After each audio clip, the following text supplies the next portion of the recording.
One signature ended an empire that had survived 5 centuries.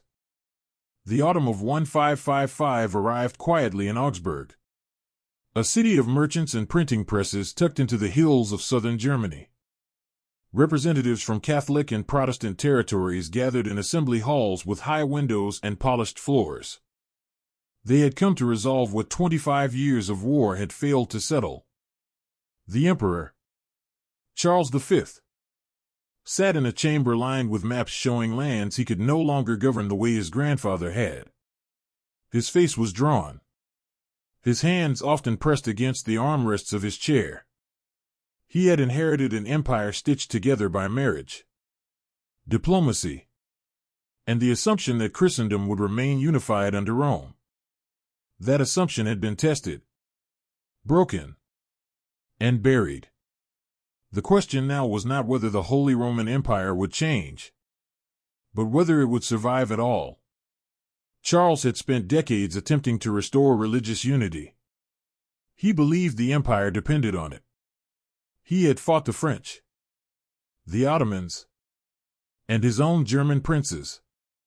He had marched armies across Alpine passes in winter. He had negotiated with popes who mistrusted him and Protestant reformers who refused compromise. He had won battles and lost the argument. By 1555, the Protestant movement had become a network of alliances, treasuries, and legal structures that could not be dismantled by force. Charles understood this intellectually, but emotionally he could not reconcile himself to it. He had been raised to believe that a Christian empire must have won faith. To accept otherwise felt like betrayal, not only of his ancestors but of God himself. Yet the alternative was endless war, fractured governance, and the collapse of imperial authority into something unrecognizable. Cuius regio, ius religio. Whoever rules the territory determines its religion. It was simple, pragmatic, and devastating. It meant that the emperor no longer held spiritual authority over his own empire. It meant that religious truth, which had been understood as singular and universal, would now be divided by borders drawn on maps. Catholic princes would govern Catholic subjects. Lutheran princes would govern Lutheran subjects. The individual conscience, the parish priest, the village elder, all would bend to the will of the ruler. It was not freedom. It was fragmentation dressed as compromise. Charles did not sign the document himself. He sent his brother Ferdinand to represent him. This was not mere delegation. Charles could not bring himself to authorize what he believed would be remembered as surrender. He had once stood before the Diet of Worms and condemned Martin Luther as a heretic. He had sworn to defend the Church. Now, 34 years later, he was allowing the empire to acknowledge that Protestantism was permanent. His absence from the signing was a form of quiet protest, a refusal to be present at the moment he believed his life's work unraveled.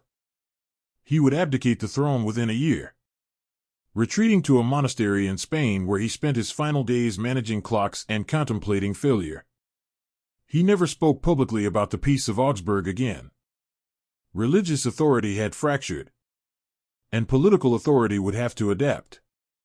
But the Peace of Augsburg contained a flaw that no one at the time understood would matter. It applied only to Catholics and Lutherans. It said nothing about Calvinists, Anabaptists, or any other Protestant group that had begun to emerge in the cities and countryside.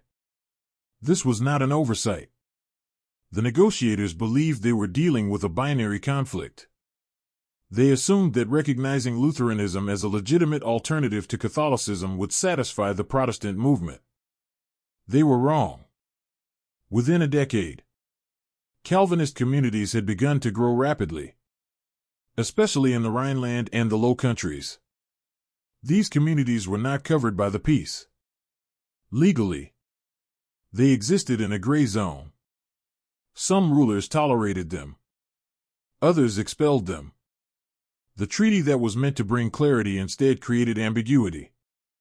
and ambiguity in matters of faith and law breeds fear. There was another problem.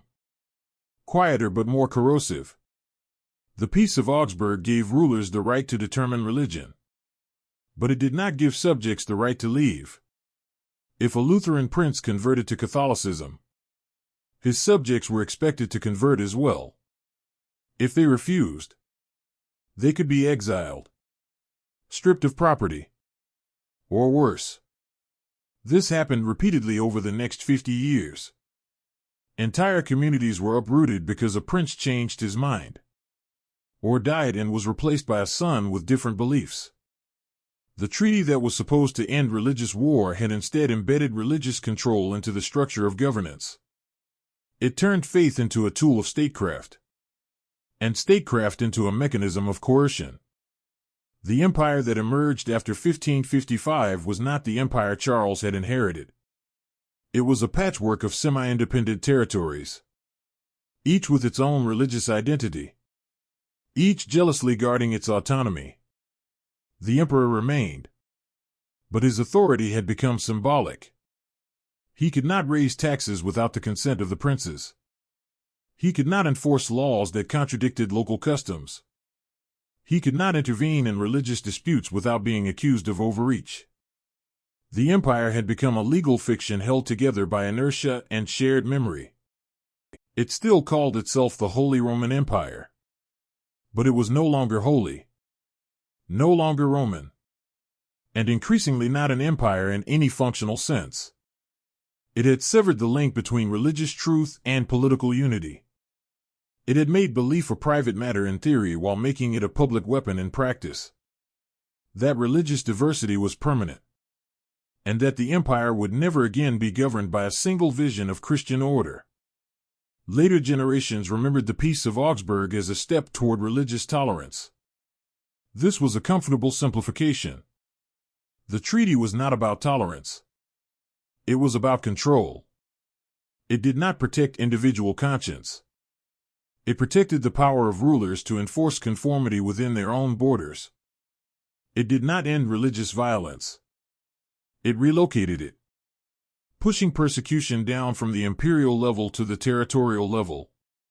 Villages that had coexisted for generations found themselves divided by laws that demanded uniformity.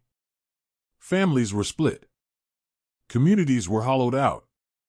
The treaty that was supposed to bring peace instead taught rulers that religion could be weaponized, that faith could be legislated, and that subjects had no right to dissent. Charles V died in 1558, 3 years after the peace was signed. He had spent his final years in isolation. Surrounded by the clocks he obsessively repaired and adjusted. He never managed to get them all to chime in unison. Some historians see this as metaphor, others as coincidence. What is certain is that he understood what he had lost. He had inherited an empire that believed in itself, and he left behind a legal document that acknowledged its collapse. He had fought for unity and achieved fragmentation. He had tried to restore Christendom and instead presided over its dissolution. The signature his brother placed on the Peace of Augsburg was not a compromise. It was an admission that the empire Charles had tried to save no longer existed in any form he recognized. The document itself still survives in archives in Germany. It is written in Latin, on parchment, with wax seals attached. The language is formal and restrained, full of legal formulas and diplomatic phrasing. There is no indication in the text that the signatories understood they were ending something irreversible. They thought they were buying time. They thought the crisis would pass. They believed, perhaps, that the next generation would find a way to restore what had been lost. They were wrong. The empire lingered for another 2.5 centuries. But it never recovered the authority it had possessed before 1555. It became a shell, a structure without substance, a name without power. When Napoleon dissolved it in 1806, no one was surprised. The empire had already ended. It had ended the moment it acknowledged that its unity was optional. What remains unsettling is not the collapse itself, but the quietness of it. There was no climactic battle, no dramatic betrayal, no sudden catastrophe.